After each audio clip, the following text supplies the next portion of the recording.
করিমপুর বাজারে গাড়াইছে দেখি পিকনিকের নৌকা। এই দিক দিয়ে রমজান ভাই গরম গরম আমিতি বাজদাছে। আসসালামু আলাইকুম, সবাই কেমন আছেন? আশা করি সবাই ভালো আছেন। তো সবাই তো আলহামদুলিল্লাহ আমিও ভালো আছি। আজকে কিন্তু সকালবেলা ঘুম থেকে উঠে ব্রাশ টারাশ করে সকালবেলা নাস্তাটা করে এখন হাতে তাইসে বসে আমাদের মেন রোডে।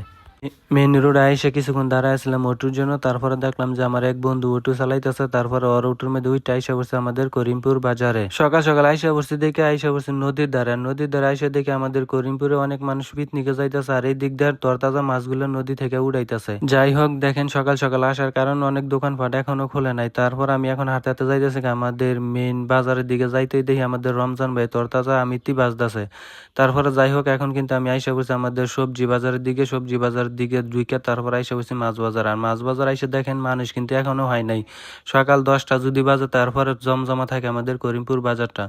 যাই হোক, দেখেন তরতাজা মাছগুলো নদী থেকে ধরে আনছে। 1050 টাকা দিয়ে এই মাছগুলো আর ওই থালার মাছগুলো, দুই থালার মাছগুলো 1050 টাকা দিয়ে কিনছি। আর মাছগুলো কিনে ঠক জিনিস দিচ্ছি, অবশ্যই আপনারা কমেন্টে জানাইবেন। মাছ কেনার পর এখন হাতে হাতে আইসা বসে সবজি দোকানে। আর সবজি দোকানে আইসা দেখি এই সবজিওয়ালায় মানে পায় আজকে 30 থেকে 40 বছর ধরে মনে হয় যে এই জায়গাটা সবজি বিক্রি করে আসতেছে।